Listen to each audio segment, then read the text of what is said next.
Alors, bon après-midi tous. Ouais, je suis Bertrand. Je fais cette vidéo. Je ne pouvais pas ne pas la faire malgré le fait que je sois au volant. Parce que elle est vraiment importante et j'ai été lourdement choqué. En fait, je voudrais déjà me présenter. Je suis Bertrand Messanga, comme tout le monde le sait.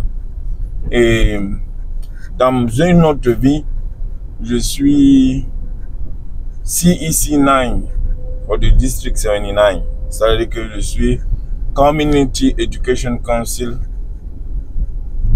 conseiller municipal pour l'éducation pour le District 75. On appelle ça en anglais CEC9 D75. Community Council, Community Education Council for the District 79. En fait, je fais cette présentation pour interpeller mes frères et sœurs, surtout d'expression francophone, n'est-ce pas? Parce que je sors de là avec beaucoup de douleur. La plupart du temps, ma femme dit que je suis un père plus ou moins impliqué dans l'affaire, dans l'éducation de mon enfant. Oui, elle le dit, je la comprends. Et j'essaye de m'impliquer parce que de l'expérience de mon enfant, je me suis dit, la meilleure façon de comprendre le fonctionnement des écoles publiques dans la ville de New York est d'être dans le système. Pour ce faire, depuis cette année, j'ai été élu.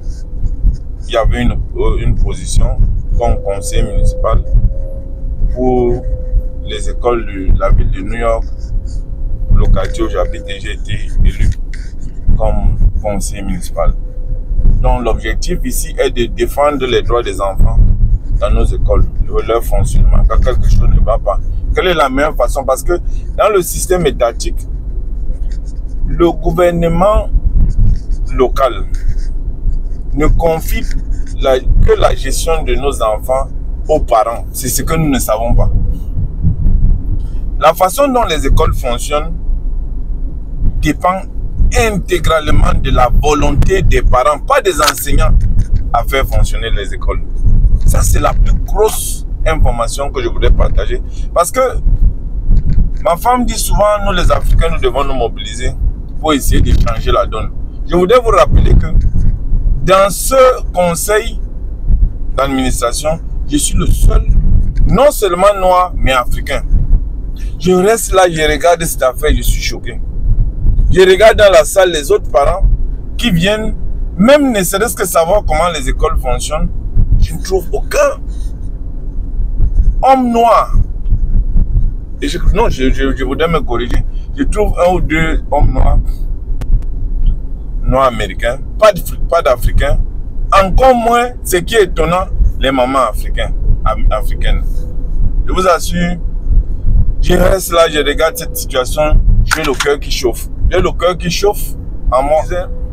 Pour continuer dans mon propos, j'ai réalisé aujourd'hui, en tant que conseiller municipal, en regardant de l'autre côté du mur, avec ce constat, nos enfants africains là, ce n'est pas les écoles le problème.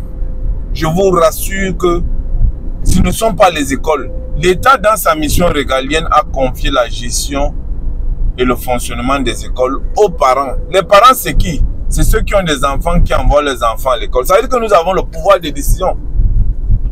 Mais je constate que nous, les Africains particulièrement, nous prenons nos enfants, nous faisons la mission régalienne d'envoyer seulement l'enfant à l'école dans le bus et rentrer après, prendre l'enfant et tout. Mais nous ne sommes pas parfaits du fonctionnement. Et quand nos enfants sont maltraités dans les écoles, marginalisés ou bien incompris, nous accusons directement les écoles. Pourtant, le problème, ce n'est pas l'école en elle-même. Le problème, c'est nous-mêmes. Je vous rassure que si nous ne nous impliquons pas dans l'affaire de la gestion de l'éducation, pas seulement en tant que parents qui amènent l'enfant à l'école, lorsque quelque chose ne va pas bien, lorsque nous constatons des dysfonctionnements ou un quelconque comportement, que ce soit d'un enseignant ou du principal de cette école, nous avons le pouvoir d'impacter sur le changement. Ce sont les parents qui font nommer les principaux dans les écoles. Un parent peut décider que l'enseignant là n'a plus sa place, il n'a plus sa place. Donc, et le truc encore que je voulais partager avec vous, nous nous focalisons sur l'expression linguistique.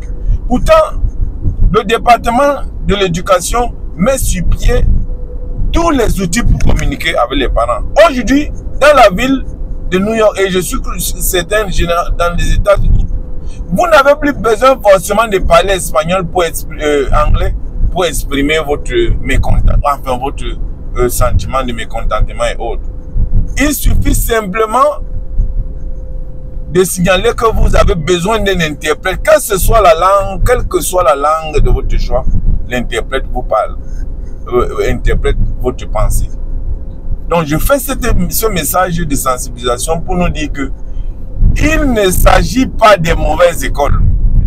Nous avons le pouvoir de décider. Il y a plein de trucs que le département met sur la table.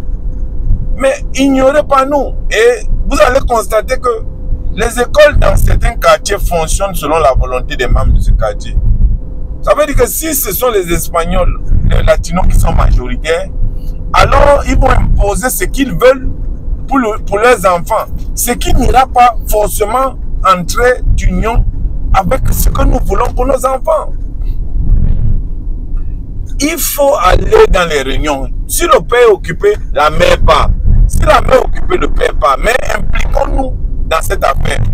Parce que c'est de là où se détermine l'avenir de nos enfants. Et je voudrais insister en le disant. Les élus locaux, les politiques se mettent en place en fonction des élus, de leurs électeurs. Donc nous ne pouvons pas solliciter une grande piscine de 100 mètres ou je ne sais pas quoi dans un quartier pendant que nous ne sommes pas là. Et puis c'est les autres qui n'en ont pas besoin qui vont venir décider sur le fonctionnement de toutes les dispositions publiques qui existent dans nos quartiers. Ça, je vous rassure, je suis Community Education Council member for the District 75. Je suis CC9. J'ai sur mon couvert 69 écoles publiques. Et je vous rassure aujourd'hui que, en apprenant comment ça fonctionne, je vais commencer par percuter Dans les écoles, par exemple, vous avez ce qu'on appelle l'association des parents d'élèves.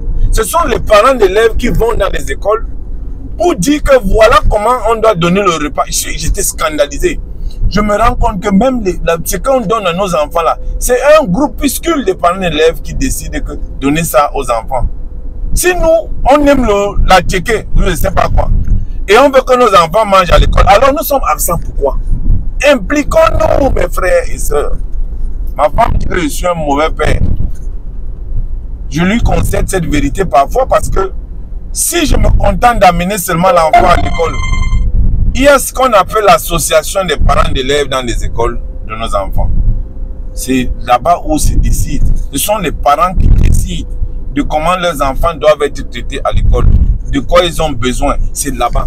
Donc si nous voulons impacter, nous voulons du changement dans les écoles, du changement dans ce que nos enfants subissent.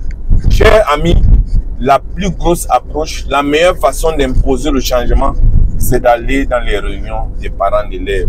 Ils sont représentatifs. Quand vous arrivez à l'école, demandez même au front desk que vous voulez le calendrier des réunions des parents d'élèves. On va vous donner. Devant les écoles, il y a le calendrier de l'année. C'est disponible. Allons essayer d'impacter comme nous pouvons. Nous ne pouvons rien. Ça dit, je comprends ce pays au fur et à mesure que je m'intègre dans ce système. C'est nous qui sommes les acteurs principaux. Ne venons pas seulement ici, on dit on cherche notre argent. Ce n'est pas le problème de l'argent. Si on cherche d'abord notre bien-être, je vous rassure que même l'argent on aura. Je vous rassure, même l'argent on aura. Parce que nous avons le pouvoir de décision. Et ne vous dites pas que vous êtes des immigrés, ce n'est pas votre pays. Trompez, ce n'est plus le pays de tout le monde. On nous attend là-bas, mais on fuit.